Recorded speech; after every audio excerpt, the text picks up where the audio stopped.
The Nerd Academy podcast is released weekly at 12 p.m. Eastern Standard Time, available on our website at www.thenerdacademypodcast.com and wherever you listen to podcasts. You can find the Nerd Academy podcast on Facebook, Twitter, Instagram, and YouTube.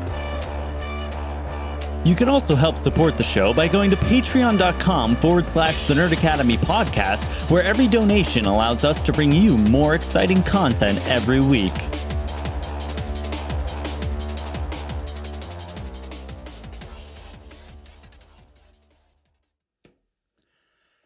Good morning, class, and welcome back. I don't know if I even say the class part. We had to do the intro like 8 goddamn times. I'm Jarod Buckman Stubbs. This is the show where we talk about the movie trivia Schmoedown, and that's Travis Grossman. Hey, we have intros again. Cheers. We do. We have the intros on shows where we're both in the same room, and I'm still trying to figure out how to get that to happen on StreamYard for the shows where people are radioing in. I'm bad at this. Be patient. At least there are shows. Yes. You guys are getting that good hashtag content. Ladies and germs, you will be hearing this on Monday, March 1st. Today is Friday, February 26th. It's March next week. Help. It is March next week. I turn 23 in the next month. I turned 25 this year. I know you do. I'm fossil. I am a grandpa. I know. When are you enrolling for like the AARP shit? I was thinking about Why did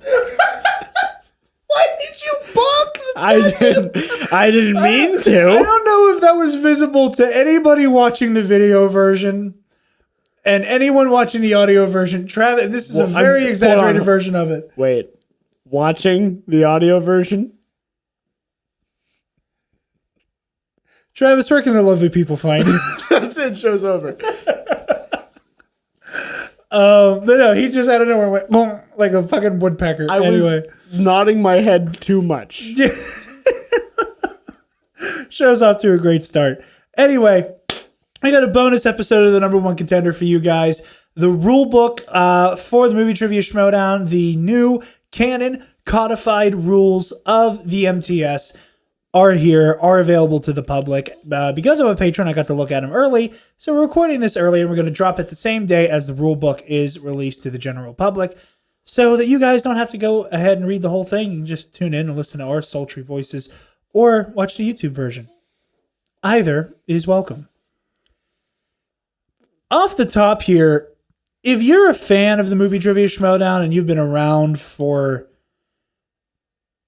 At least a match. If you've seen a normal match and a championship match, I'd say about 80% of this you don't need to read.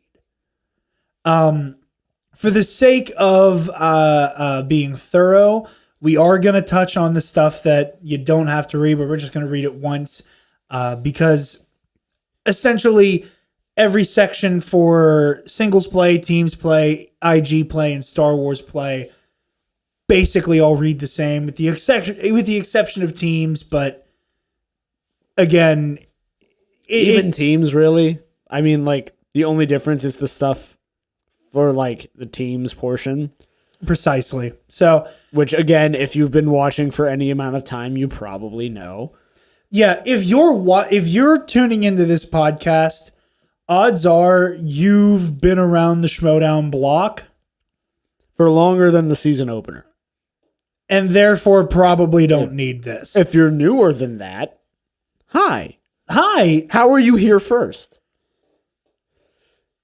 That's a great question. That's a phenomenal question. That I don't need an answer to because you're here. Don't go away, please. Yeah, don't go away.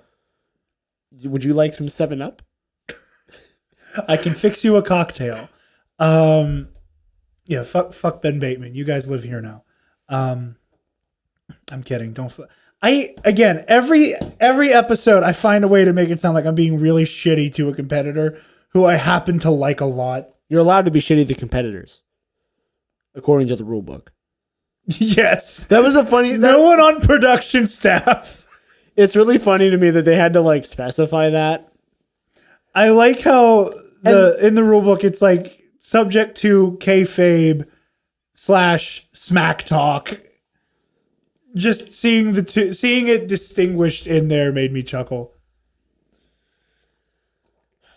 So, I'm gonna run through just the singles play one real quick. I don't even read it word for word. It's just like round 1, the usual. Yeah.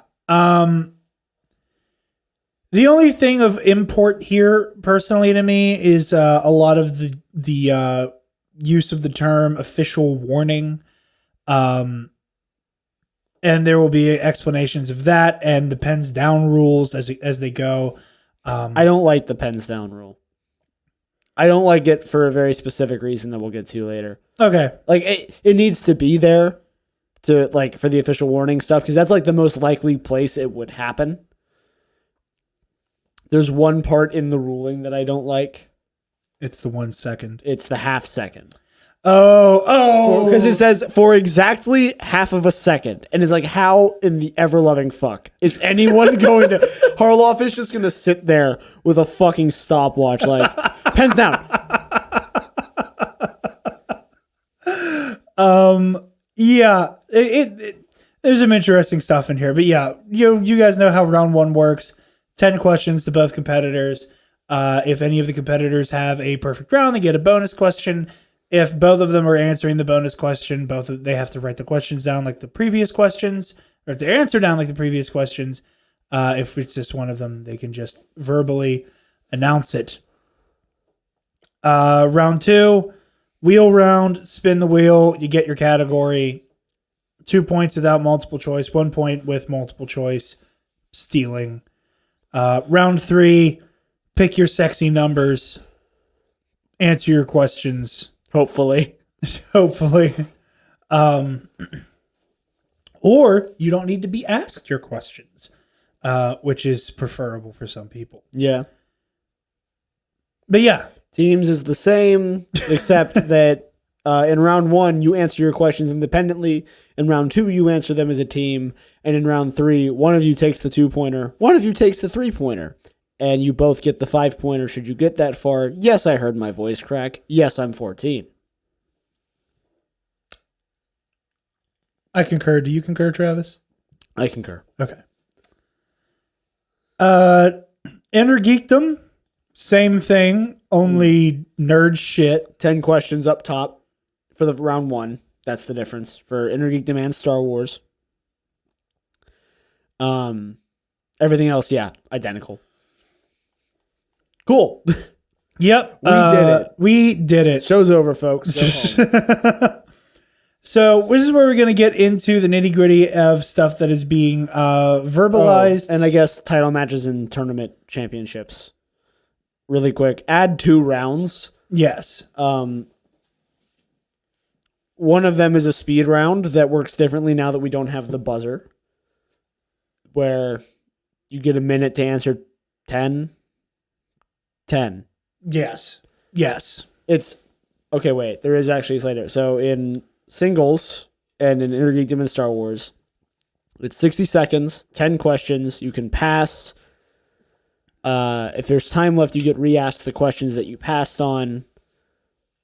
In teams, it's split up into 2 rounds of 5 that are 30 seconds. Yes. And then the betting round before that, because we're confusing here, you spin the wheel. There is no respin. No. And the only reason to spin it mentions who spins the wheel is in case someone is a dick and puts spinner's choice on the wheel.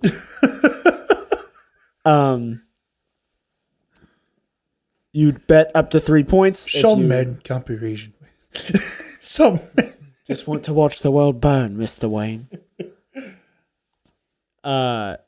If you miss the question, you lose the points you bet. If you get it, you get the points you bet. It's a cool round. Everything else is the same.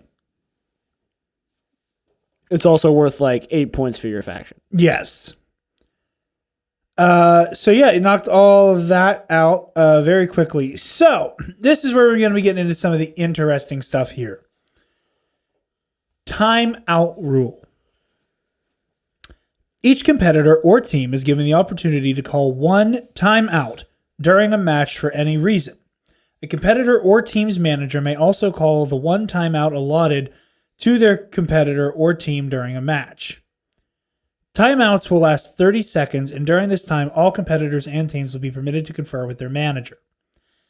If a competitor or team wishes to speak with their manager about a potential challenge, whether or not a challenge is officially issued afterwards, that is considered part of the official challenge process and not an official timeout.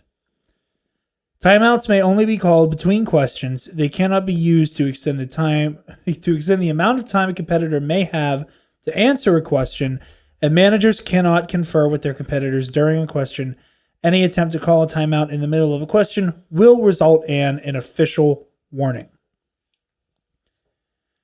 Unlike JTE rules and challenges, official timeouts do not replenish for any competitor if a game proceeds into sudden death. Any remaining timeouts a competitor or team has cannot be used once the sudden death round has commenced. Buckle up, folks. Challenges. Just really quick. Yes. I like that we have timeouts, I agree.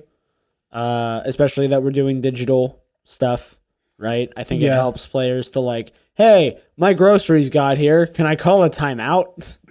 Although I think it only really matters for live matches. I agree. I will say, I think it's neat seeing this implemented, because the only time I can think of a timeout ever being used or introduced was for Sam Witwer and Ken Knapsack's Star Wars Iron Man. Yeah, I think you're right. I cannot think of another actual factual timeout. I don't think there's ever been another Iron Man match. I don't think so. I mean, I think there have been exhibition Iron Man matches, Okay. but none that were on the books. Bring back Iron Man matches, Harloff. Come on. Give the people what they want. I don't think that's a Christian thing. I think that's 100% a competitor thing. Give me Sam Witwer, Iron Man, the entire Star Wars division. He could do it too. He probably could. All right. So again, I every time I say challenges, I feel like I'm shaving a year off of Harloff's life, so I'm going to stop saying it as much as I can. During any match, each competitor or team is allowed one challenge. The challenge can be administered by either competitors or teams. I love that. It's challenge. Yeah. Again, if you're not watching the video version, you did not see the hands. Das hands. Das hands. The challenge can be administered by either competitor/team or either of their managers or the acting team manager on site. Issuing a challenge is limited to only competing competitors and their managers. Non-competing teammates, audience members, or observing competitors are not allowed to officially weigh in or allowed to issue any type of challenge. However, members of a competitor or team's own faction who are present at the recording are permitted to privately discuss or suggest potential challenges to their managers before the manager gives the official challenge procedure. Competitors and managers from factions who are not in competition during the match who attempt to weigh in on challenges may be issued an official warning. After consulting with their managers, competitors, teams, and or managers have 15 seconds to officially present and explain their challenge. When a competitor, team, or manager issues an official challenge, the opposing competitor, team, or manager will be given 15 seconds to prove an official defense to explain why they believe the judges should rule in favor of the competitors. Teams or managers will not be permitted to speak over one another during the official challenge or official defense. Once both challenge and defense have been given, the judges will deliberate without further input from either side. Challenges can be issued during any portion of the match from the time the live show or taping starts until the match concludes, as long as the question being challenged was the most recent question asked. As soon as the next question in the match has been asked to either competitor or team, the previous question can no longer be challenged. The conclusion of the match is officially defined at the moment that the post-match interviews have begun. The post-match interviews begin to be filmed. While past common practices for the challenge have included incorrectly worded questions, audience interference, or accidental announcer interference, the scope of a challenge can be wide, as either manager or competitor or team feels is reasonable. If a competitor, team, or manager issues a challenge because they answered the question posed to them accurately but did not provide the specific answer the question writers intended, the competitor will be permitted to keep their points instead of being asked another question. For example, who were the stars of the rhythm section? The answer is Blake Lively and Sterling Kane Brown would be acceptable, even though the document says Blake Lively and Jude Law. Only two limitations restrict what can be challenged. A. The questions in the speed round number 2 cannot be challenged. Now, I don't know why it keeps calling it speed round number 2, because it calls it that up in the section about championship matches. There's no speed round number 1. This is like Mambo number 5. God damn it! I was just about to make that joke, you son of a bitch! You son of a bitch! Fuck you! Get out! I'm doing the rest of the show alone. I took the easy one. Got. I was about to start singing it too. You son of a bitch! If my phone wasn't being used as a camera, I'd be tweeting angrily about you. I lost my place. Okay. You can't challenge during the speed round because there's only 60 seconds. Yes. Yawn. And I've never heard a question in a speed round that warranted challenging. Yeah. Because they're usually pretty good of like person, movie title, or year. Yeah. Like really ubiquitous stuff for the most part. The only limitation restricting when either a competitor or team manager can issue a challenge is if a competitor or team is midway through answering a question, as this could grant a competitor or team additional time to construct an answer.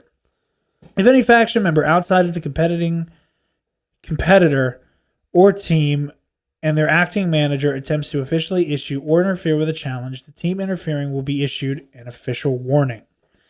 If the team or competitor issuing the challenge is deemed correct in their challenge, they are granted their one challenge for a later instance in the match. If they ruled incorrect they no longer have the ability to challenge or contest anything during the match. So basically, if you attempt to call a challenge while someone's giving an answer in an attempt to fix your answer, that's a no-no. So like, the question is,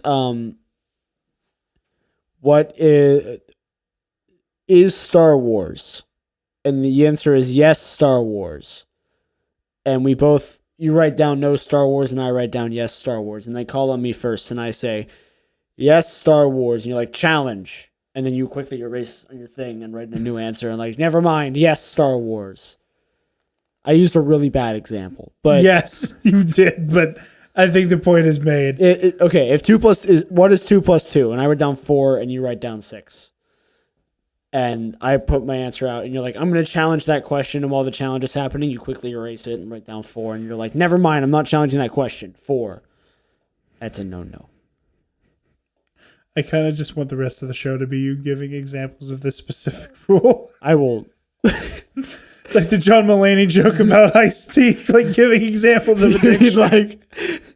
Or like when somebody eats too much chocolate cake. Anyway, precedents for challenges. Yes. We highlighted to High Heaven sections of the rule book that we were going to be reading. You highlighted to High Heaven. Yes. I read this a few hours ago, and you're lucky I did that. I highlighted it so that you wouldn't have to read anywhere near as much as you would have otherwise. I highlighted it so that you could, on the spot during the show, only read the important parts. He knows me well, folks.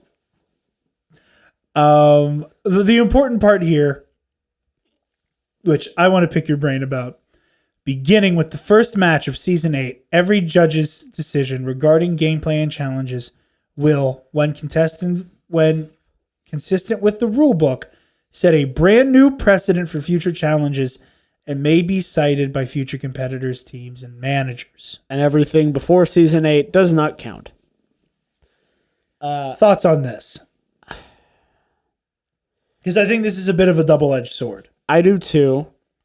Because every instance is unique. Every challenge is unique. And I think that, like, I think we have enough general rules that it should, like, a lot of old precedents have been reformed into rules in this rule book. Alba's in, like, listed there, and by name practically. Yeah. No, I mean, like, it is, like, it uses it as an example. Yeah. And that's under, like, judge discretion or something, I think, or it question, like, Harloff's discretion. Yeah. He gets to decide whether or not it counts in those instances. And I think that for the most part, it should be fine. And I like the idea of, like, little mini rules being added over time. So, like, the rule that we'll get to later, which I don't, it needs a little tweaking in this book. I think they made it a lot more complicated than it needs to be. My tiny brain could not comprehend what the fuck not I even was trying to say. Not even that part. There's another portion of it that I think isn't, in my opinion, needs a little fixed. But that portion needs worded a little better. I think rules like that aren't a problem. So then it comes down to, I mean, we'll get into them, but, like, the genre thing, there's like, it's in the rule book what they're going to do, and, like, here's what we're going to use as our base. So even if you don't, like, in the example of genre, right? Because we saw it was a match with Video Drew. They asked a question about horror, and the movie was considered a thriller, and she was right. And right after that, they changed the thing was off. They changed the category to horror thriller because they realized, like, half the movies weren't considered horror on IMDb.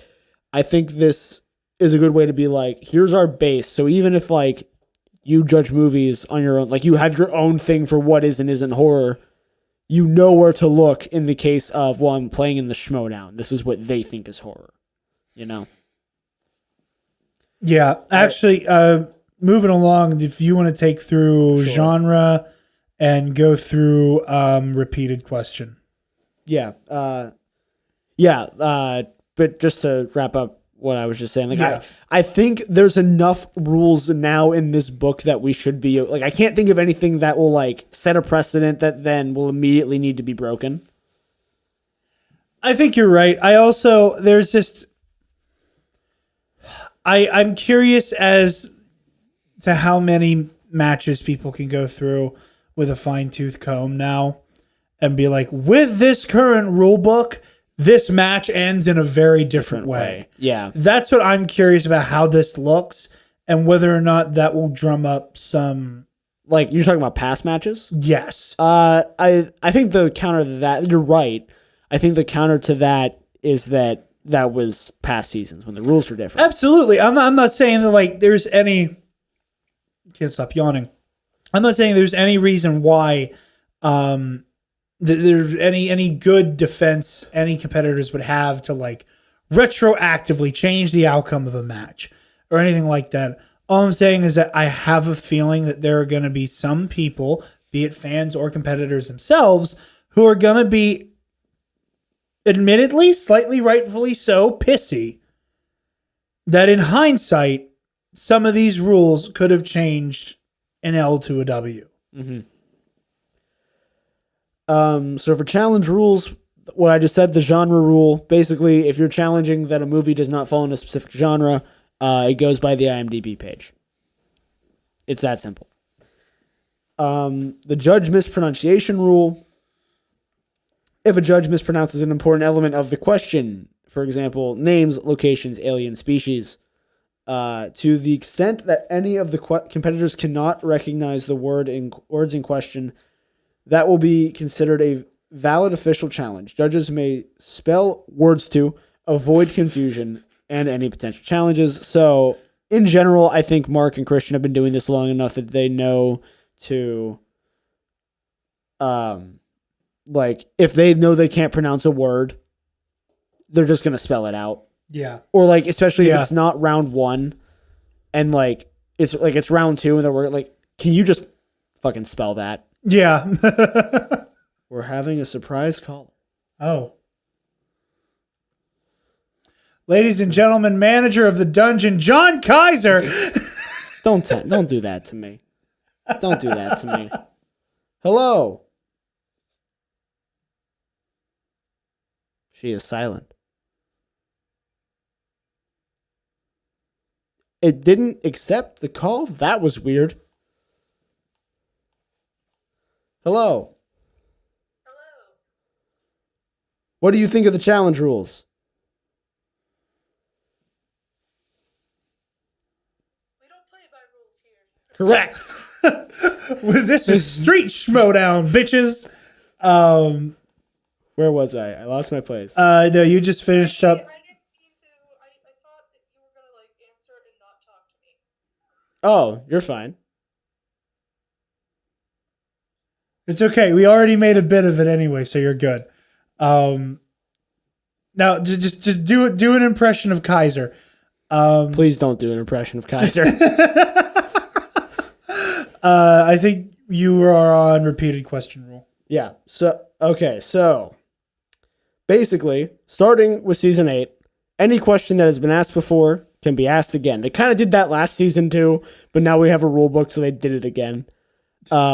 And no question can be asked again for 3 seasons. Yes. Okay, I wanted to make sure I remembered that in my head right. But So, you can basically ask the same question with different if you wording. kind of like via the transient property, just like move the answer to the question and the question to the answer. If you Jeopardy the question, it counts. The example they give here is Who directed Goodfellas yes. versus where's the other one? Oh wait, it's down the page.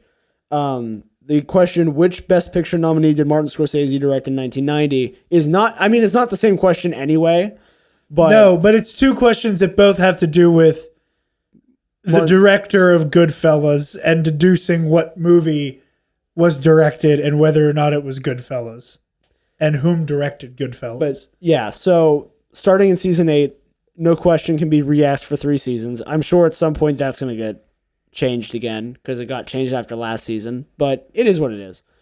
With the exception of Star Wars. Yes. Star Wars, it's every 2 seasons. Which makes sense. Example being, what is the name of Watto's species? If that gets asked, I don't know. Watto's the guy that owned the Anakin, right? Yes, the horrifyingly disgusting Jewish stereotype that is Watto. Yeah. The only part of Phantom Menace more insensitive than the Neimoidians. I said I wasn't going to say it, but here we are. Yeah. Oh, yeah. We all know. Yeah, We watched the movie. Yeah. Unfortunately. Phantom Menace is a lot. I love it, but I also, there's parts that I can't stand. Toydarian, by the way. Thank you. Yeah. But that can be asked. If that gets asked in season 8, it can get asked again in season 10. Anything that gets asked this season in every other division can get asked again in season 11, which means there's a lot of questions that they have banked up, I hope. Yeah, I mean, especially with this new rule, they basically have unlimited questions. Until we get another Adam Collins versus Dan Murrell match. Basically. Here, I'll pick back up here. In-match competitor or team interaction with management. Once each competitor or team has been issued their first question in round 1, all faction mates are barred from interacting directly with their active competitor or team. Disrespect of this rule by faction members is considered tampering and will draw an official warning. During the duration of any match, competitor and team management is allowed to approach their competitor or team between active sets of questions or during challenges. This means that between questions 1 and 8, plus the potential bonus, during each competitor's set of 4 questions in round 2 and during all 6 questions in round 3. Managers are barred from entering or interacting with their competitors or team except when an official timeout has been called by a competitor. Any communication, verbal or nonverbal, during these active portions of rounds can be considered tampering and will draw an official warning if the on-site line judge sees fit. No competitor will be allowed to act as an on-site on-site manager during gameplay. This phrasing is really, really chunky and hard to get through. There's a lot of on-site and online and line, and there's a lot.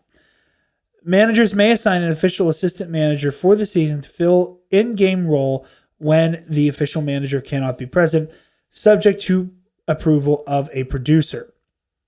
If a competitor or team's manager or assistant manager cannot be present and the match cannot be rescheduled, the competitor must either proceed without their manager or forfeit the game.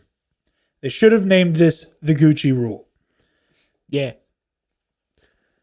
So I guess team captains are actually assistant managers. Is that the vibe I'm not sure. I think the team. Honestly, I don't know. I think the team captains, they've not explained very thoroughly, at least from what I understand. I haven't seen anything about the team captains yet myself. Unless you said it was Roka who brought it up, right? I know Roka outright said he is the captain of the exchange. Has anyone else mentioned it? Not to my knowledge. Then I know that. I think it was just Roka being Roka. Yeah, because I remember, all I know is he was on backstage. And to like drum up super chats, they were like, hey, we could have like a mini IG match between Bateman and whomever else was on, and he and Roka was now on the stream, and he offered Roka to see if he wanted to play, and Roka said something to the effect of, as team captain, I've told my fellow faction mates not to be doing any public trivia until the season proper has started. And he said, as team captain. He might have just So I don't know if the team captain is some type of like leadership role that is more I doubt it's anything official, and it might just be the fact that he's doing Gucci's job at the exchange. that. I like I said, I don't know if that's something that they said every faction needs a captain. What you do with that captain is at your discretion. I also think, but it sounds like the captains need to be competitors. Yeah, I mean, you have someone at the front of the line where, like, again, I was listening to the rundown today. It sounds like Rachel Cushing is like helping with the training of the members of the Usual Suspects, which like. Y'all going in strong. I don't know if that makes her an assistant manager. No, because I think assistant managers have to. Well, maybe, because it didn't say it has to be a player. Yeah. Well, look at Grace Hancock with the Den. Mm-hmm. And I think it's something more like that. And the team captains or the faction captains are more akin to a player taking a leadership role. Whereas or it's just right now, my bet is that Roka is just. I'm sure he has some kind of leadership role in the exchange because it's Roka and he's there. He has to. It's again because he's one of the oldest, most successful heads in the game. Yeah, but I don't think this is like an official position thing. I think it's just something the exchange is doing. Until we hear. Well, no. We know that team captains are a thing across all of the factions. Oh, okay. So where did you hear that? That was the thing on Twitter that we talked. Yeah, we talked. It was like 2 or 3 episodes ago. Yeah, I'd like to issue a challenge because I just asked, had you heard it from anyone but Roka, and you were like, no. I thought you meant, have I heard anybody confirm their status as captain? No, I thought you meant. I meant that like the captain. No. No, the captains are a thing. Roka's just the only person to like spoil that he's the captain for his faction. Well, now you're getting an official warning because I said so. What's an official warning? I'll tell you now. There are 3 sections of the rule book we are going to hop over here because they're kind of givens. Expectation of respectful play. Don't be a dick. The protection of writers' rules. Don't be a dick. Yeah, staff is not a part of kayfabe. Don't drag production into kayfabe. That's a dick move.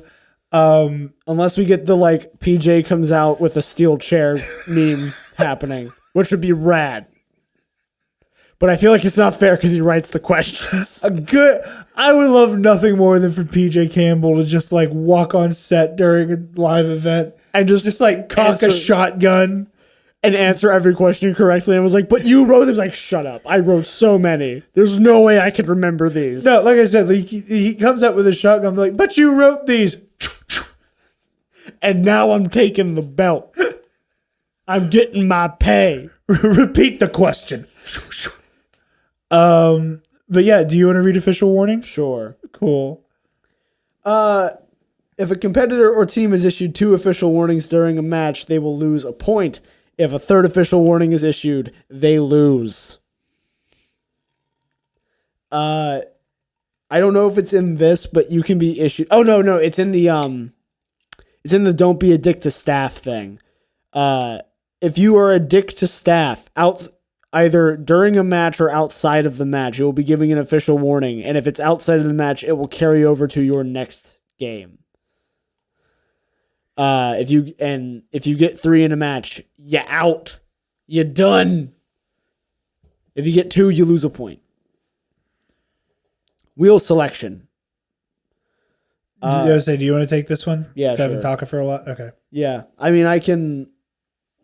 There's a bit of a brick here. It's not too bad. You're allowed to request 3 slices for the wheel each match. You don't have to, but you can. You have to either request 3 or request 0. There is no in between. Because only 2 of your 3 will get picked for the wheel, and you won't know which ones they are until the match starts. There's some rules about they have to request it. I think it's 3 calendar days before the filming of their match. And if they don't get it in by then, it'll be strongly considered but not guaranteed. You can request in singles any singles category, any of the general inner geekdom categories, so like fantasy, sci-fi, things like that. Or for you get the Star Wars slice from Inner Geekdom, but you can't request a Star Wars category. You can't be like, hi, I'm playing in the singles division. I'll take Jedi Order, please. I will take Star Wars Episode 4, A New Hope on the wheel, please.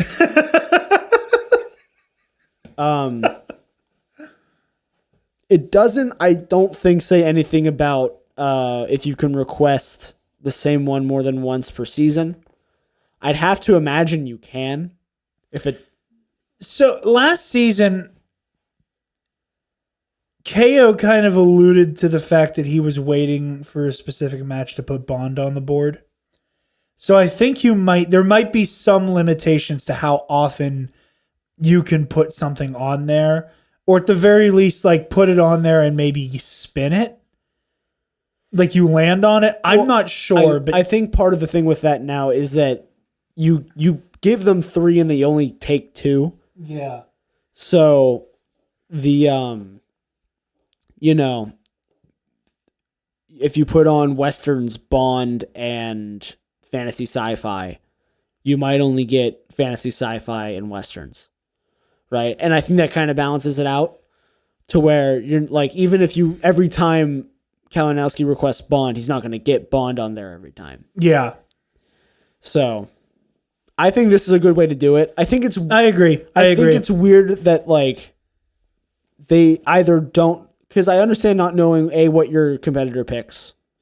I understand not knowing which 2 are going on out of your 3, because then you're just gonna you're gonna study all 3 anyway. How many how many slices are on the wheel? 8? 10. I want to say it's 10. Okay. Because I think it's 4 for spinner's opponents. I'm gonna go back up really quick. I could be wrong, but I want to say that it's 4 spinner's opponents, and then they put other shit on there in title defenses and tournament matches. Okay, it doesn't say on the round 2 thing. It doesn't matter. No, you're right. It is 10. It is 10 because it matters in Star Wars because then it becomes, well, what movie is missing? Yeah. What movie's missing and what, like, who said it, weapons, technology. Yeah, like spacecraft. Right. So the difference here for sure is that there's 4 categories. We did math, folks. We did it. That are just there randomly. Are those going to be set or rotating? It sounds like they're going to be rotating, which I think I would rather them be set. I would rather have those 4. I mean, or like have them from a smaller batch that you know about that you can broadly study. I feel like I don't know. It feels like it's harder to study now, but of course I don't know how it worked before exactly because there wasn't a rule book. So yeah, do you want to get the other highlighted bit about the who's allowed to know what's what and when? Oh yeah. I kind of alluded to this. Knowledge of which wheel categories were requested by competitors or teams is considered to be private information, only communicated between the requesting competitor or team, the question writers, and the wheel handler, whoever that is. I would imagine it's Mark Ellis because it's the Wheel of Doom, Fate, Justice, Destiny. It's him, but he's in like an Undertaker outfit with like the cloth over his face. The concealment of this information will be handled as seriously as possible, and all efforts to randomize the physical position of the requested categories on the Schmoedown wheel will be made. While in the past, the position of the requested categories on the physical wheel was adjacent to spinner's choice and opponent's choice, that will no longer be the case. So basically, they are just going to completely randomize where everything is. I think with the exception of spinners and opponents, they will always be across from each other. You said you had umbrage with pens down, so I'm going to let you read it, and then you can explain what you don't love about it. In round 1, competitors have only half a second after the judges declare pens down to put down their writing implements. And I get that the idea there is that, like, you have, because, like, people hang on over, like, all the time, and that's how you get scribbled answers, and it's whatever. But, like, the idea of Jake Fonda. Yeah. The, like, half a second specificness is just, like, I think even later it says, like, Harloff gets to the side, so I'll finish reading it. It is a competitor's it's a competitor's responsibility to use a JTE rule if they need more time, because it is. Judges may use their own discretion regarding the timing of the pens down rule if there are specific extenuating circumstances, e.g. lag time in a digital match. If any competitor writes or erases on their board for any reason after the judges have said pens down and 1 second has passed, so why not just make it 1 second? I'm inclined to agree with you on that one. Just make it uniformly 1 second. Their answer is considered invalid. What? It sounds like the call's trying to go through. Anyway. Submarine. Yeah. So if it looks like you were trying to cheat and you did, like, your answer immediately gets discredited. If it looked like you were trying to cheat, you get an official warning. I think generally in that case, if you're, like, erasing your answer before you've given it, it's because the other person got it right and you got it wrong, and you're like, "Oh, I got it. Okay. Thank you." And so you're like, and they usually, like, they're erasing, like, no, I got it wrong. It doesn't matter. Yeah, they're like, yeah, don't even bother asking. So yeah, I just don't like the wording of half a second. I think it's a little weird. I get it. Yeah. I get there's no like good official way to have it be like immediately after they say pens down. Because again, we're on digital matches now and lag and all that happens. Oh, absolutely. Yeah. So I'm going to read through the entirety of correct written answers versus nearly correct written answers. Like, I'm just going to read through its entirety, and we can finally figure out if I'm a big, dumb, stupid idiot, and you can walk me through this, because I'm still not 100% clear. Correct written answers versus nearly correct written answers as the heading.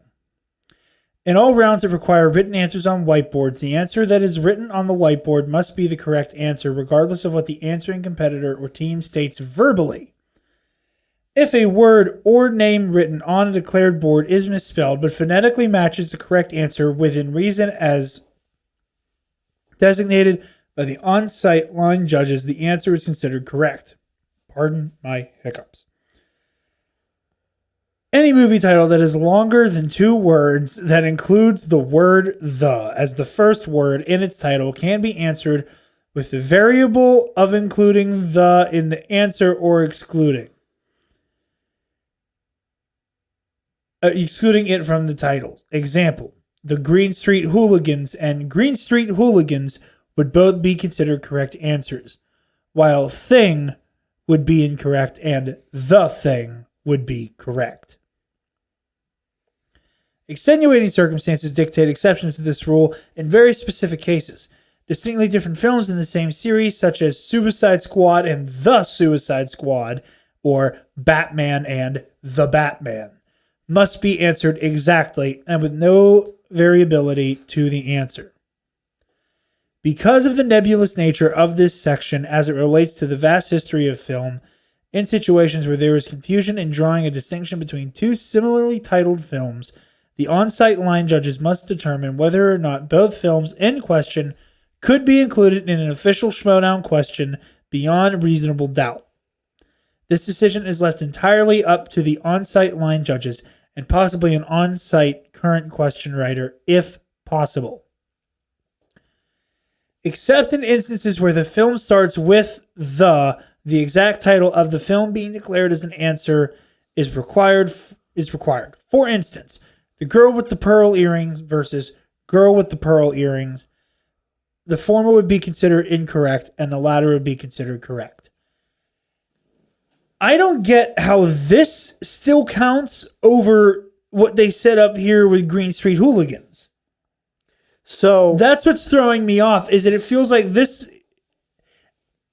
So the difference is if the title has a "the" in it and it's longer than so like the Avengers, you have to have the. But if the title of the movie is The Green Street Hooligans. Green Street Hooligans is allowed because it's longer than 2. It's not just the blank, which I disagree with. I think it should just be across the board. If it has the at the beginning, it needs the. But the reverse of that is not valid. So if you have Star Wars Return of the Jedi and you put the Star Wars Return of the Jedi, that isn't correct. Okay, and will be considered an you're incorrect adding answer. a "the," which that you've made up a new movie. Correct. Okay. So I could not understand what I was reading. So if you have saved my life, Superman Returns, if you put the Superman Returns, that's not right. But if it's or it's Avengers Age of Ultron, not the Avengers Age of Ultron. Yeah, both in that case both would work. Because I believe it's hold on. You might be right. It might only be Avengers.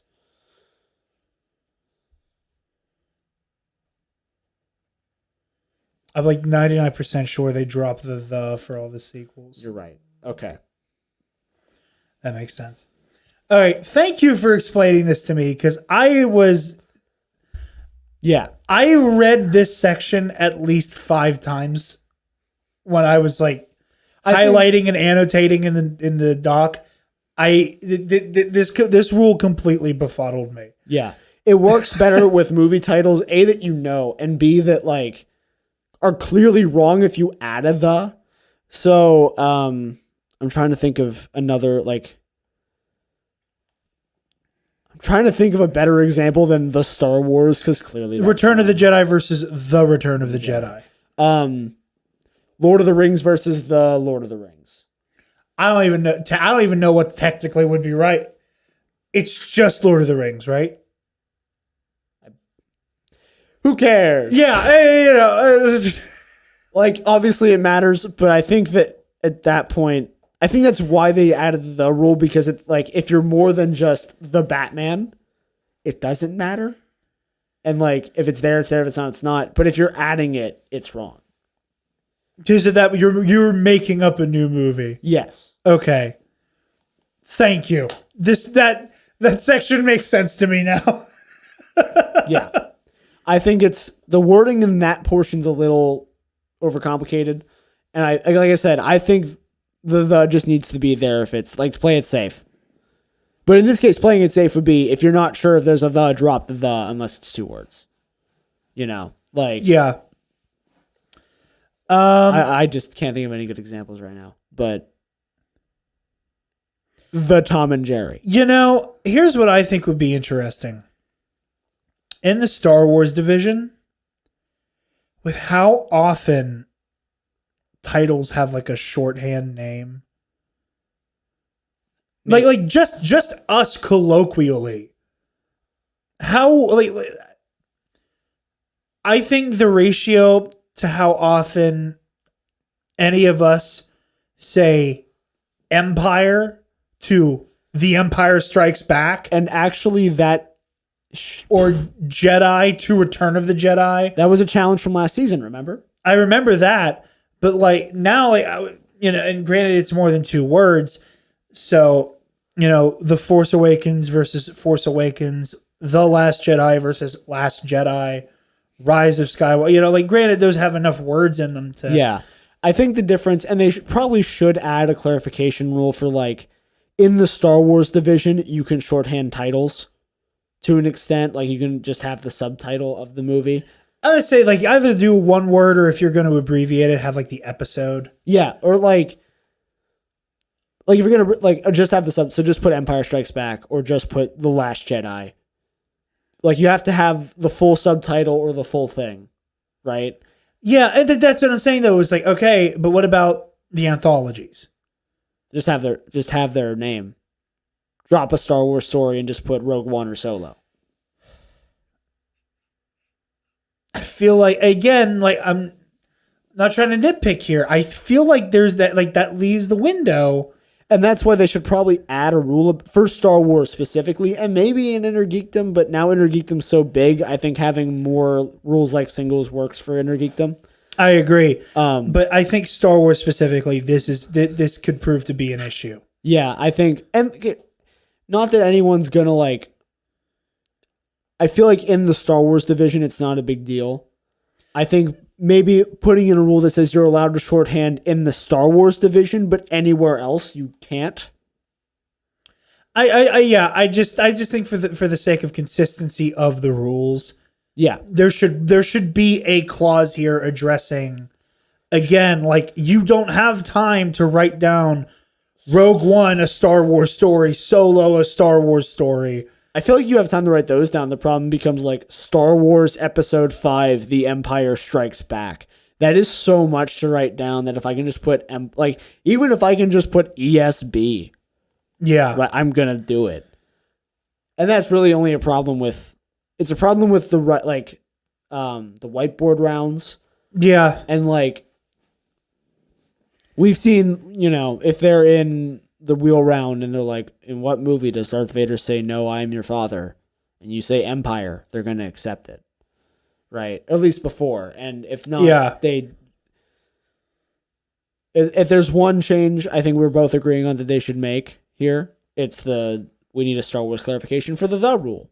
I agree. Yeah, for sure. I just so all the bases are covered, because I can't think of any Star Wars competitors off the top of my head who would, at the very least, in bad faith, Exactly. start poking holes. I do think there could be grounds to bring this up because again, like there's money on the line now. This is officially a real sport as of this rule book. If I'm playing Damon and we're both playing batting perfect rounds and I can get him on on a title rule for a movie, I'm gonna try for it.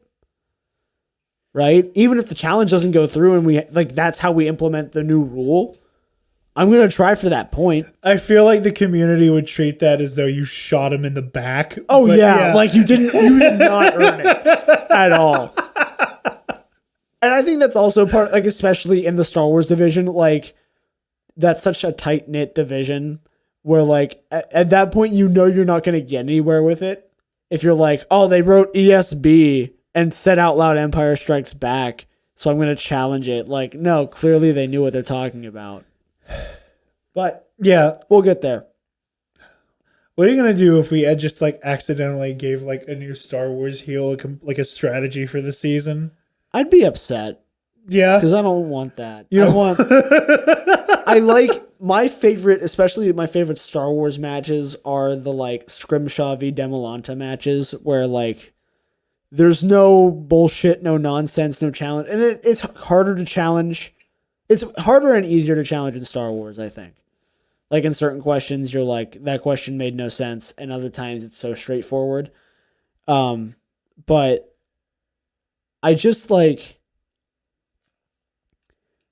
at that point, you're not earning it, and just cutting out the kayfabe and the whatever. You're just like, I'm just gonna answer questions. Yeah. Like we're gonna go into sudden death and go 8 questions deep, and we're just gonna answer questions for like an hour. Moving right along here, we have the exception to the rule. Why don't we ever move left along? That's the kind of mood I'm in today. I can tell. We're doing good on time though. Yeah, it's not bad. We're like in an hour. Yeah. The exception to the rule. Although the purposes of this rule book is to outline correct gameplay procedure and competitor behaviors, it is understood that the Schmoedown is a partially scripted show. We missed one thing. What's up? The self-correcting rule. It's kind of in the stuff, or no, okay, it's here. So basically, if you start saying a thing, realize like you're not saying the right thing and you correct yourself, as long as it's all in one string, you're fine. If you pause and say a new thing, you're not fine. So like if I go, if the question is, what is the subtitle to Star Wars Episode 5? And I go, A New Hope, pause. Oh wait, I mean Empire Strikes Back. Not valid. If I go, A New Hope, wait a minute, Empire Strikes Back. Valid. At which point you will probably be asked to clarify. It's going to be like, hey, asshole, pick one. Yeah, and like, I think in those moments, it's one of those, you heard the wrong thing in the question and you're not sure, or like you realize you just had a whole stroke all at once. And a schmo stroke, if you're you like, will. Okay, it was Empire, but also I'm smelling toast. So like maybe I'm going to call my timeout.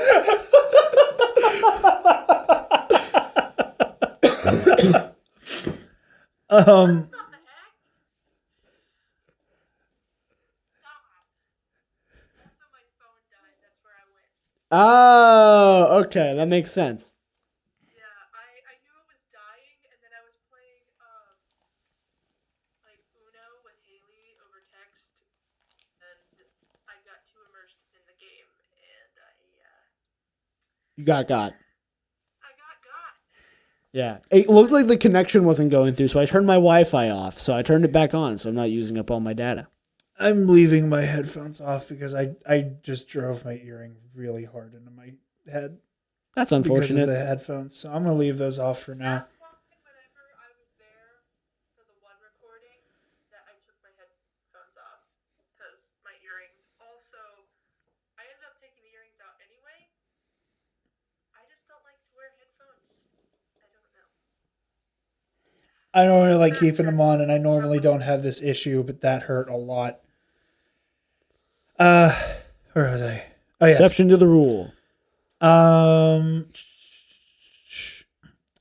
this Schmoedown is a partially scripted show, and certain rules in this book could be intentionally altered for distinct storytelling purposes.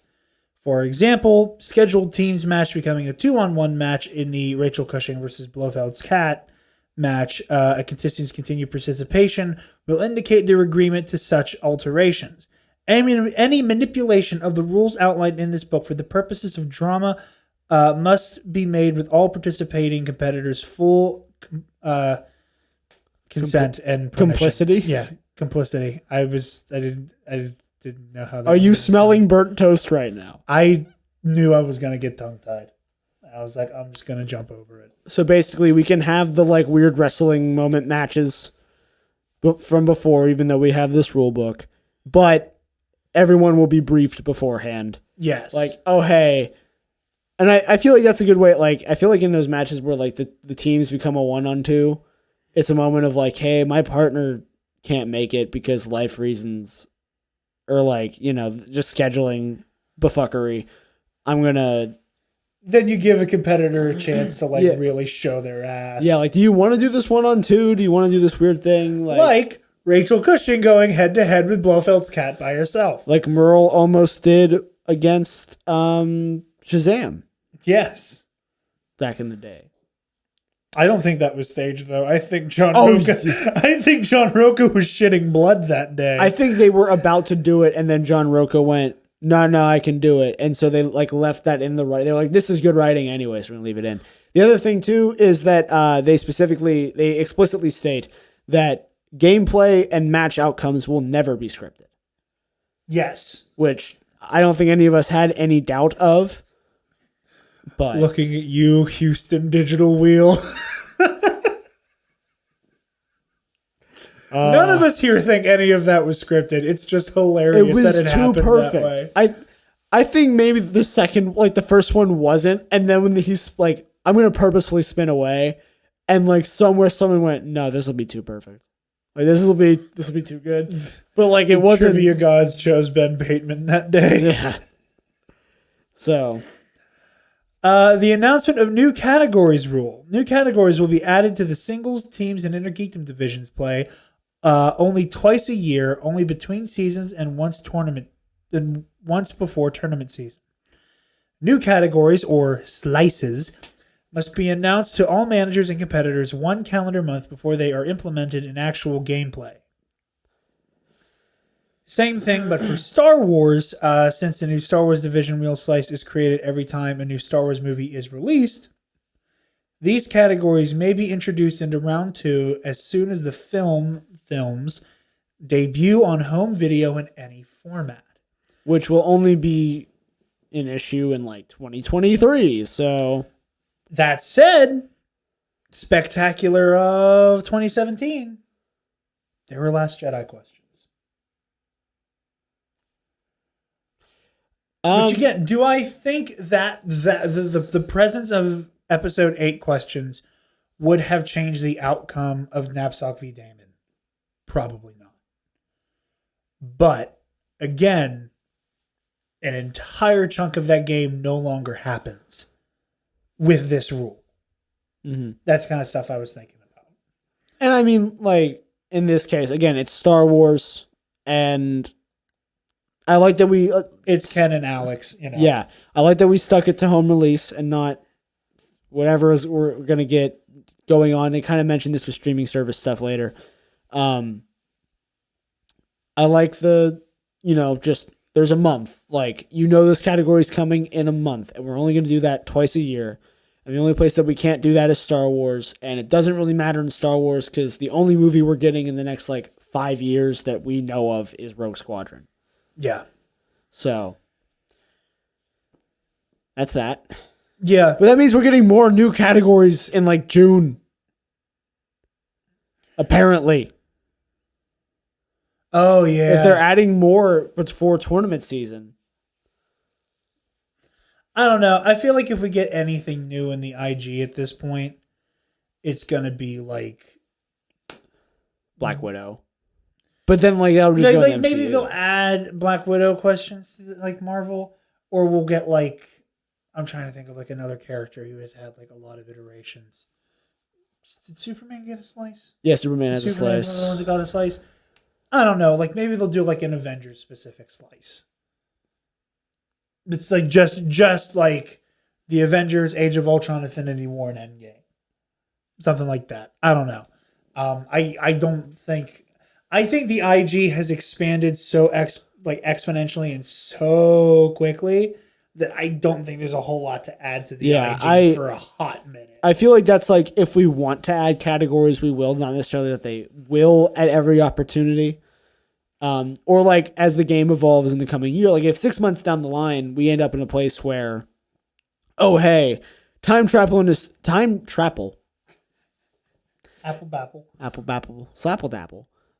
Time travel and dystopian future should be separate categories. That in June, maybe they go, hey, next month, these will be separate wheel slices moving forward. Yeah. And here's the movies that are considered in each slice. Go nuts. Right? Or like, we're not going to put Terminator inside of dystopian future time travel because it's already so expansive in its own thing. We'll just have a Terminator slice. Yeah. Yeah, like stuff like that. Oh, jeez. Okay. Oscars eligibility. Let's go. This is where I stopped reading. Okay. The Oscars eligibility, rule number 1, eligibility of feature films. Unless specifically stated as an exception, only films that were eligible for the General Academy Awards during the year of their release, which means they're over 41 minutes long, released to the American public theatrically in LA and New York, will have questions written about them for the Schmoedown. Exceptions include feature-length films released before 1927, the first year of eligibility for the Oscars, are still eligible. So Nosferatu, Metropolis, Charlie Chaplin, and Buster Keaton flicks. Feature films included in any slice/category that is or could be specifically dedicated to streaming content, provided they are both included in a list of eligible films. Extended and director's cuts in Inner Geekdom and or Star Wars categories, provided they are included in this list of eligible films. I feel like that was written with the Snyder Cut in mind. And that is... Sorry, I kind of zoned out a little bit. So that's exceptions. So that's... Yes. Go back up. What does that say? Exceptions to what? Oscar eligibility of feature films, unless specifically stated as an exception, only films that were eligible for the General Academy Awards during the year of their release. So, okay. Here it establishes the precedent of what a major motion picture theatrical release is. Okay, so like just what will be considered for a question. Yes, like this is basically the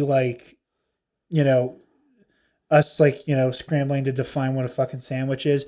This is like the dictionary, like painfully specific definition of a feature film. Okay. And then like you said, with the exception of Zack Snyder's Justice League. Yeah. Zack Snyder's The Justice League would be an invalid answer. There's your example. I will only answer as the Zacks, the Snyder, the Justice, the League. That's my new joke Inner Geekdom answer. Zack Snyder's The Justice League. Okay. Oscar eligibility rule number 2: movie release dates. The year of a film's Oscar eligibility shall henceforth be accepted as the official movie release date, in quotes because the slice, for all relevant official challenges, even if other release dates are provided on IMDb, Wikipedia, or any other source as a result of staggered international release or early festival premieres.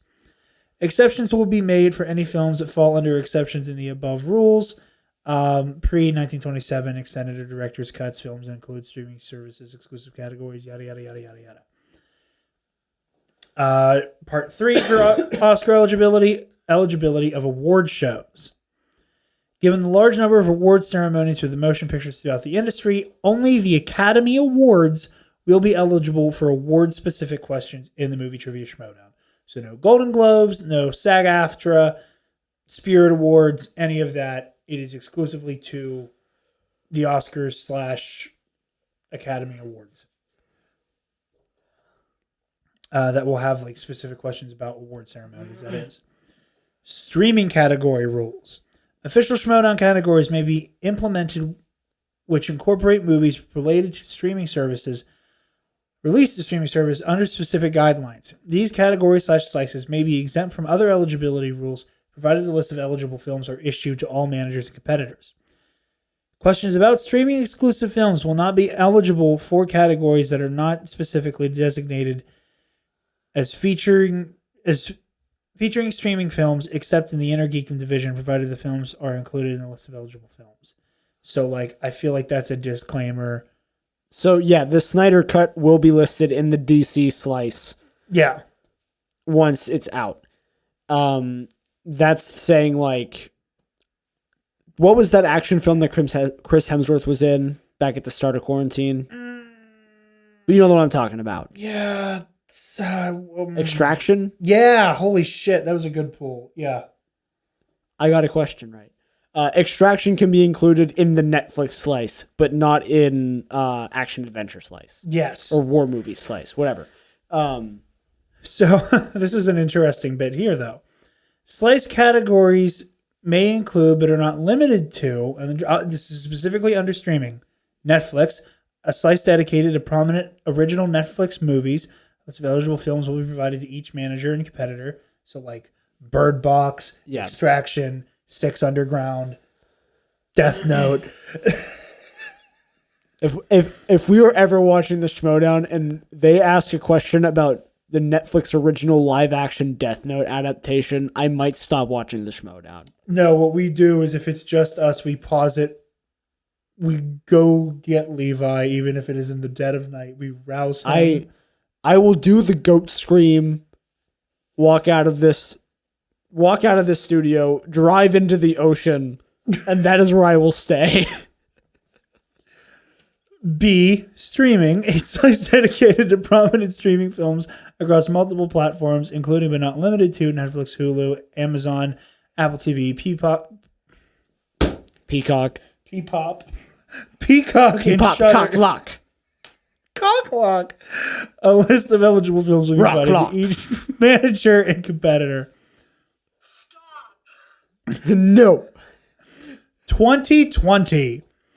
A slice dedicated to theatrically released movie films, fucking Borat, theatrically released films of 2020, as well as the films of 2020 that were intended for a theatrical release, but were sent straight to digital as a result of the pandemic. For example, Trolls World Tour, Mulan, Bill and Ted Face the Music, Artemis Fowl. I'm going to skip over this one because it's kind of a given. And then we got the, how we've been doing it all year because of COVID with the online matches. And then a quickie once over with various ways to play. And we can talk about the free-for-all. They announced the free-for-all. Fatal 3-way, 4-way, 5-way, etc. Fatal 85-way. Fatal X-way matches, where X stands for the number of competitors, follow the rules of conventional matches, but with more competitors and the following adjustments to gameplay. In round 2, fatal blank-way matches will play similarly, except the competitor in the lead defers to the second-place opponent.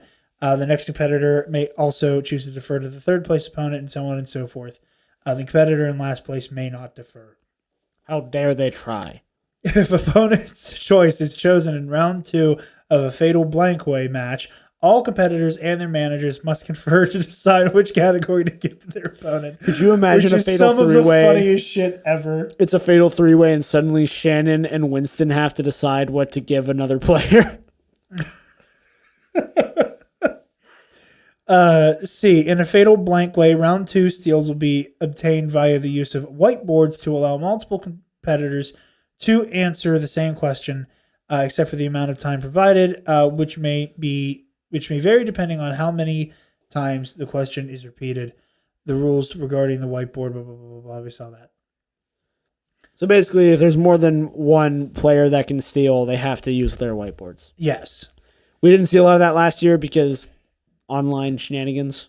But I guess they're feeling more cozy now, and they want to try doing fatal whatever ways again. So Yeah, and a free for all. I think the free for all will be fine. I'm excited for it. Iron Man matches. Competitors in an Iron Man match compete for 30 minutes and answer as many questions as possible in the time allotted. The format for the first 28 minutes is the same as round one. All competitors are given the same questions and write the answer on whiteboards, blah, blah, blah. At the 28-minute mark, a short break is called so the competitors can be equipped with buzzers, and the last 2 minutes are a standard speed round. Speed round number one. That's what it is. Okay. That's what I thought. It was the difference between the... Okay. Each question is worth 1 point, and a wrong answer costs the competitor 1 point. I am not trying to make excuses because I know I'm going to get made fun of for my lack of ability to read. I'm starting to get sparkle bugs. I think I have a migraine coming, and I can't see out of my right eye. Each competitor is given 3 JTEs and 1 timeout. The timeout may only be used in the first 28 minutes, although issues with questions being addressed, there were no official challenge in an Iron Man match to prevent exploitation of stopping the clock or keeping the clock running while answers are not being asked. Or questions are not being asked. Shit. The competitor with the most points at the end of the Iron Man match is the victor. Want me to take free for all? Yes, very important. Also, I cannot wait to cover the free for all with you. The free-for-all format may contain any number of competitors prior to the match. Each competitor is given a number ranging from 1 to X. I feel sorry for lucky number B. X being the total number of competitors. Yes. At which point X will give it to you. At the start of gameplay, the first 5 competitors in numeral order are called to the stage. And in this case, stage will be the Zoom call. With whiteboards, and it's just round 1, and they go, I think, for 5 questions. They said it. I should have kept reading. They go for 5 questions. Let's see, because I don't remember. We didn't get one last year. The competitor with the fewest correct answers for the round is eliminated and leaves the stage. If multiple competitors have the same lowest score, all of them are eliminated. Then we fill in, so if it's 1 through 5 and we lose competitor 5, competitor 6 comes in. And then if that goes and we lose competitor 2, competitor 7 comes in. And it goes in numerical order until we get to the end. Until we get to William Bibiani and Dan Murrell, at which point it's just a race for... Yeah. And speaking of that, okay, first of all, the winner of the free-for-all is determined by who is the last competitor left standing, not the number of points won. The final round begins when the final competitor in numerical order takes the stage. At the end of the 5 questions, the competitors with the fewest points leave the stage. If only 1 competitor is left, they win. If more than 1 competitor is left, the next round continues, and they just keep going until we're down to 1 person finally. Competitors are issued no JTEs and no timeouts. In the free-for-all format, issues with questions may be addressed, but there are no official challenges in the free-for-all. I feel like that'll be easier to do now that we're doing it digital. Yeah. And not on a stage, or especially in front of a huge audience, right? Yeah. It'll be easier for someone to go, hey, that question was janky, and everyone's going to go, yeah, that question was janky. At the judge's discretion, an MVP may be declared at the end of the free-for-all. No formal criteria has been set for this award, which is entirely at the judge's discretion. So basically, if someone does a Bibiani... if someone is just like a goddamn titan on the stage, because this is almost certainly going to be digital. So with that said, we're getting our free-for-all... I forget the date. April 24th. April 24th. I have no idea how I remember that off the top of my dome. Watch it be in like July. I know it's in April. Yeah. I know I'm not wrong about that part. So the winner of the free-for-all gets 3 points for their faction and a title shot of their choosing. Yes. Which again is kind of like the title shot coupon, which I don't mind being the reward for a free-for-all. I do think the points should scale to the number of rounds you stayed in. Because like, I think Dan Murrell was last time. And he won. Yeah. I want to, because like it came down to Merle and Bateman and Bibiani, and Bibiani was in the first batch of 5, and Merle was in the last batch of 5. Yeah, it was insane. Yeah. And so I think that I think having the MVP award works if they're going to be like, oh, and the MVP, if there is an MVP, they will also get some kind of reward, maybe a title shot. I think that's the fairest way to do it in the event of, or like even the kid stayed in like half the time. Yeah. Right. That's what started their whole thing, was the kid like, hey, like we kind of hung. We were just together. bros on a stage answering trivia. I do think the MVP should be getting faction points as well. They should be getting faction points. I think they should be getting a title shot. Yeah. You know, I think especially if they pull a Bibiani. Well, I say the winner gets a title shot, and we actually get to make this joke because it's at the end of the show. An MVP gets a number one contender shot. They just get front of the line to number one contender match. I guess. I mean, either way, give them incentive, because if you're number 1, if you're number 1 through 5, you're basically assuming you're not winning, unless you're William Bibiani, right? Or Dan Merle. I'm sure Dan Merle could do the same thing. And at that point, if I'm in there and I'm number 4, I'm thinking, okay, there's no point in me even showing up. What if, and here's a suggestion, and maybe this is a bad idea. What if you got points, like everybody, based on how long they stayed in, but per rounds. So like you distribute that evenly, and then you give like extra points to the winner. So like, I was thinking about this. Say like a Robert Parker is in for like 5 rounds. Parker gets a point. Yeah, I would say it's like a point. Or I would whatever. say anywhere from 3 to 5 is where you judge the, like, if you're in for this at 3 rounds you get a point. At 6 you get your second point. At whatever, and you build the points, and then if you win you get an additional 3. I think that works. I think if you're just awarding the winner, because the problem with that is that like if like 4 people hang on forever, or like several people in rotation go for 3 or 4 rounds, suddenly everyone's points just like bump up by 1 and there was no point to doing it. Maybe have like a canceling out effect. I don't know. And that's part of the reason they're not doing that, I think, is because it's too hard to like rationalize a way where we don't end up with everyone getting like 18 points. That's fair. Like, that's really fair. Because I feel like in that situation, everyone's walking away with like either 3 because someone won, or everyone's walking away with like 10. And so, but if you make it like 5, if you make it some like ridiculous number, and for every 5 rounds you build up a point, right? I think that's fair. Yeah, I don't know. There's this part of me that feels like 3 points is not enough. Exactly, and I think for all, in my opinion, the other way you scale it is if you win, you get points equal to the number of rounds you stayed in.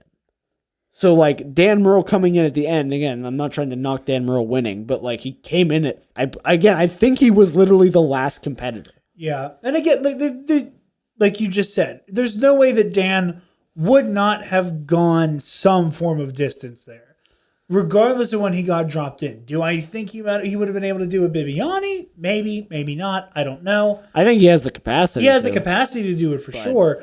You know, but I don't. Again, like Bibbs is like what, the third person? He was like number 3. Yeah, I don't remember. I just know him and I vaguely remember him being in the middle of the stage. Is why I say that. Okay, that makes sense. I have like a memory of him standing like almost dead center. But yeah. And then just boom, boom, boom, boom, boom, boom, boom, boom, boom through everybody. If you're maybe do 3 points and either a number 1 contender shot or a title shot to the MVP, if there is an MVP, and then the winner gets points equal to the number of rounds they stayed in, plus their. I was going to say if someone pulls a Bibiani, that's a little too many points, but also if you pull a Bibiani, you earned those points. Yeah. You know? So, yeah, I'm sticking to those guns. Make it, instead of 3, do it like, if if you came in and then you cleared 15 rounds and got your title shot, give him 15 points. Right? I agree. Make it worth your while. Yeah. For future episodes of the Number One Contender podcast, this will, like we said, be going up into the podcast feed for us on March 1st, that Monday. And be sure to tune in. Normally, whenever there'd be a live event coming up, we would probably do like the episode before with, predictions for it. However, we, just did a rather, we did a girthier episode than we were expecting to with the rule book. And we have a whole ass live event on the way this week. So be sure to tune in for a... who is it this week? It's the one with Merle. Oh, it's Merle and Snyder. Yeah, thank you. I wanted to say it was Jeff, but then for some reason I was thinking it was Bibbs, but that's only because we were just talking about Bibbs and... Let's go, Dan. Dan. Let's go, Dan. Let's go, Dan. Oh, yeah. Dungeon. I'd be cheering for him anyway. I know you would. I am too. He could honestly be on corruption and I'd still cheer for him. That's just you cheering for the right team. Anyway, be sure to tune in this coming Saturday at our normal time for the episode. We'll be recapping the first week of matches and the big live event. So yeah, thank you all so much for listening. Travis, where can the lovely people find you, my friend? They can find me on Twitter and Instagram at Travis Political. Jarod. Yes. Where?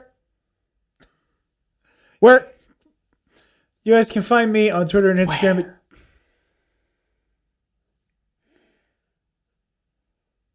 Where? Burying your body in the loyal fucking Hannah. At least the ocean. No. Jesus Christ. You guys can find me on Twitter and Instagram at DarkJedi2552. You can follow the Nerd Academy podcast on Twitter, Instagram, Facebook, YouTube, and on our website, www.thenerdacademypodcast.com. Or if you're feeling generous, you can donate to our Patreon page. Give us your money! Pay us for this content. Speaking of our patrons, thank you to our $10 suckers, alumnus, Case and Brion, the Waffle Wizard, Delta 9, and Zach Canals. You guys help us make the content that we love to produce. By the time you're hearing this, the latest episode of our Knights of the Nerd Republic Versus series will be out, which is Darth Malgus versus Kyle Katarn. I haven't recorded it yet, but I know I'm going to enjoy it because it's a cool matchup. Our episode of Heroic History 101 will be out soon at some point. Where we review Sam Wilson, Captain America, Volume 1, Not My Captain America. You can also check out the Nerd Academy Movie Club audio commentaries that tie in with all the movies we do on our Patreon at the $5 tier as well. On the $10 tier, you get early access to Campus Life and Nerd Academy Movie Club. And if you would like to support TNAP even further, you can check out our TeePublic, which is linked in the student store. On our website, we can get all manner of Nerd Academy goodies. Phone cases, t-shirts, this lovely, lovely pillow that just gets pimped out every time somebody isn't wearing TNAP merch, and I missed my back completely. I'm just going to hold it for the rest of the thing. So yeah, thank you all very much for listening. And I still haven't thought of an outro for this. Your winner is you for listening. You are the winner. You are the number one contender? Nope.